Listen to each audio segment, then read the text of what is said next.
دوستوں 2025 جہاں پاکستان کے لیے بے شمار کامیابیوں اور مسرتوں کا باعث بنا، وہیں پر رواں سال پاکستان کے لیے بہت بڑی آزمائش اور امتحان کا سبب بنا۔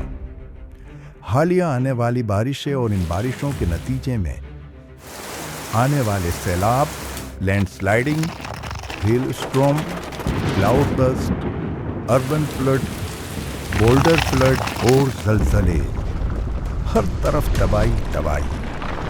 ان مناظر کو دیکھ کر یہ نہیں لگتا کہ یہ فقط سیلاب ہے، بلکہ ایک لمحے کے لیے ایسا لگتا ہے کہ یہ اللہ کا عذاب ہے۔ دوستوں، کبھی آپ نے غور کیا کہ یہ سب کچھ صرف اور صرف موسمی اثرات کا نتیجہ ہے؟ یا یہ ہماری انتظامی کمزوریوں اور منصوبہ بندی کی خامیوں کی وجہ سے ہے؟ یا اس لیے کہ عالمی سطح پر کلائمیٹ چینج ہوا اور بارشوں کی مقدار بڑھ چکی ہے، اس لیے یہ حادثات ہوئے؟ کیا آپ کو یہ نہیں لگتا کہ ان تمام وجوہات کے علاوہ ایک وجہ یہ بھی ہو سکتی ہے کہ شاید یہ ہمارے اعمال کا نتیجہ ہو؟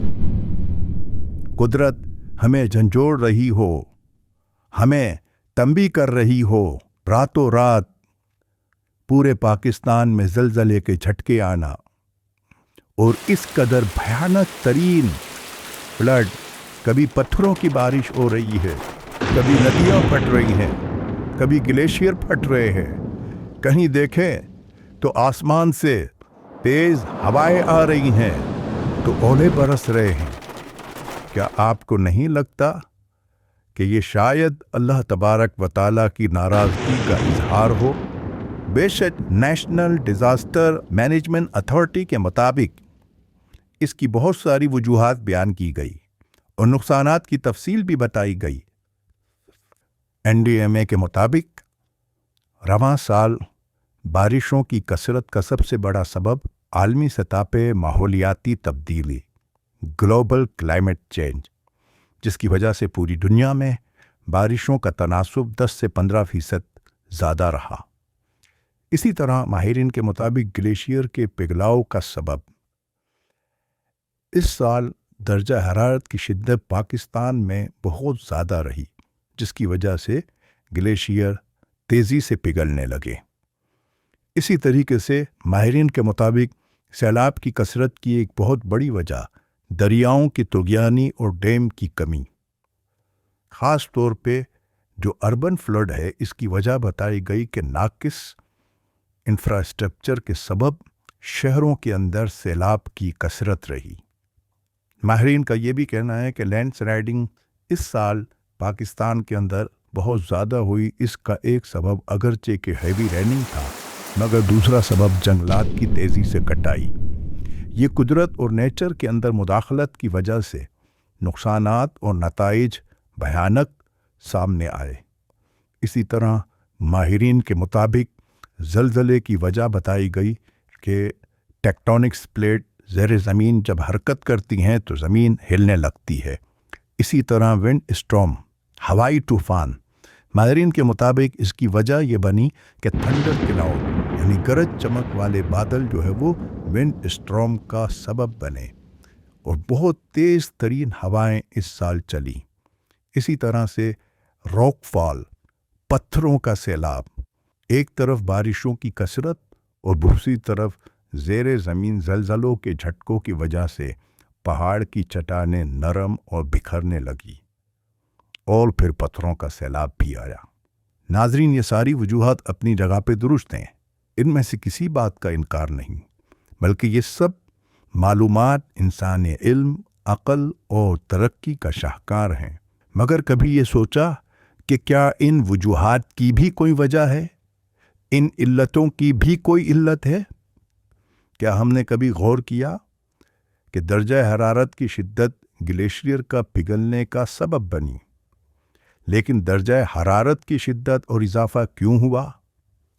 کبھی ہم نے یہ سوچا کہ بارشوں کی کثرت کی وجہ کلائمیٹ چینج تھا، مگر ہم نے کبھی یہ غور کیا کہ کلائمیٹ کنٹرول کون کرتا ہے، کس کے اختیار میں ہے؟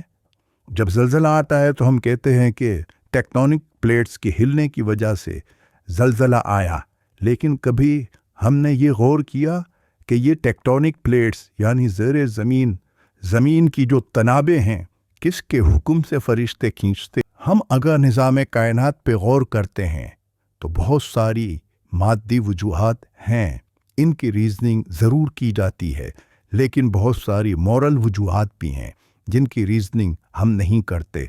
मगर कुरान जब इन चीज़ों का जिक्र करता है, कौम नूह पर सैलाब आया, तूफ़ान आया, आप देखें कि उस वक्त भी हैवी रेनिंग और क्लाउड बर्स्ट हुए थे, लेकिन कुरान ने उसकी इल्लत क्या बयान की? कौम आद पर आप देखें, शदीद आंधी का और हवा का तूफ़ान आया, विंड स्ट्रॉम, लेकिन कुरान ने उसकी वजह क्या बयान की? कौम समूद के ऊपर कड़क और बिजली और ज़लज़ले का अज़ाब आया, अर्थक्वेक, लेकिन कुरान ने उसकी वजह क्या बयान की? कौम लूत पर आप देखें कि रॉक फॉल हुआ, पत्थरों की बारिश हुई, उन पर आसमान से पत्थर बरसाए गए, उनकी बस्ती को उलट दिया गया, लेकिन कुरान ने उसकी वजह क्या बताई? कौम शुएब को देखें कि जिन पर आसमान से आग बरसी, आपने कभी गौर किया क्या इन तमाम चीज़ों के पीछे बज़ाहिर मादी असबाब वही नहीं थे? लेकिन कुरान ने जब इनकी रीजनिंग की तो इसकी मॉरल रीजनिंग की। कुरान ने जब इनको जिक्र किया तो बताया कौम नूह, उनके अंदर क्या खराबी थी। ये वो कौम थी जो खुदा पे भरोसा करने के बजाय बुतों पर भरोसा करती थी। कुरान ने बताया कि कौम नूह पर जो अजाब आया उसका सबब बुत परस्ती था। कौम आद पर जो अजाब आया उसका सबब उनका घमंड, उनका तकब्बुर था। कौम समूद पर जो अजाब आया उनकी नाफरमानियाँ थी, अल्लाह और उसके रसूल के साथ जो गद्दारियाँ और बेवफाइयाँ थी, उसके सबब अर्थक्वेक ने उनको आके पकड़ा। कौम लूत जो अखलाकी पस्ती में गिरे हुए थे, उसकी वजह से उन पर पत्थरों की बारिश हुई। और कौम शुएब के जो नाप तोल में कमी करते थे, कारोबार में गबन करते थे, गलत तरीके से माल कमाते थे। ये है कुरान का अंदाज़। हम दुनिया के फ्रेम से मौजूदा हालात को देख रहे हैं, देखना भी चाहिए, एहतियाती तदाबीर भी इख्तियार करनी चाहिए, अपने इंफ्रास्ट्रक्चर को मजबूत भी करना चाहिए। जो भी सहूलतें फराहम की जा सकती हैं आवाम को वो ज़रूर देनी चाहिए, लेकिन एक ज़िम्मेदारी पूरी कौम की बनती है कि वो इन ज़लज़लों के झटकों को, इन सैलाब को, इन हवाई तूफ़ान को, इन बारिशों की कसरत को, इन लैंड स्लाइडिंग को महज मादी निगाह से ना देखें, बल्कि ये अल्लाह ताला की तरफ से एक वार्निंग है। ये इस बात का ऐलान और इजहार है कि इंसान जितना ताकतवर हो जाए, कुदरत के आगे बेबस है, बेकस है, उसकी एक नहीं चलती। आप देखें कि सिर्फ चंद सेकंड के अंदर बाबूसर टाप पर लैंड स्लाइडिंग के नतीजे में 8 किलोमीटर के इलाके में तबाही फैल गई। मुतअद्दिद हलाकतें, दर्जनों लोग लापता, 20 गाड़ियां मलबे तले दब गई। ये तो पाक फौज और जीबी स्काउट ने बरवक्त हेलीकॉप्टर के जरिए फंसे हुए अफराद को रेस्क्यू किया। आप देखें खैबर पख्तूनख्वा में कि जो क्लाउड बर्स्ट हुआ, तकरीबन 400 अफराद जाबहक हुए और ज़िला बुनेर मुकम्मल तबाह हो गया। सिर्फ बुनेर के अंदर जो है वो 250 से ज़्यादा लोग जाबहक हुए। वहाँ के लोगों का हाल ये है कि अपने हाथों से मलबे को खोद कर लाशें निकाल लें। 1,500 से ज़्यादा मकानात तबाह, सड़कें, पुल, इमारतें, फसलें, माल, मवेशी सब तबाह हो गया। आप गौर नहीं करते, ये जो दरियाए सवात था, इसने एक ही ख़ानदान को आनन फानन निगल कर जो गम की दास्तान रकम की, क्या ये हमारे लिए सामान्य इबरत नहीं?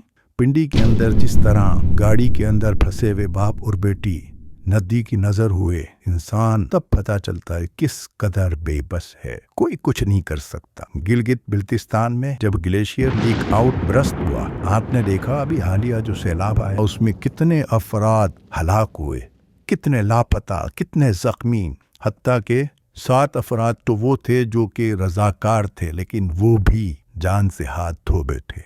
ये सारे वाक़यात हमारे लिए सामान्य इबरत हैं, हमारे लिए तौबा और रुजू इल्लाह की दावत हैं। پاکستان پر اللہ تعالیٰ اپنا خاص کرم فرمائے۔ پاکستان زندہ باد۔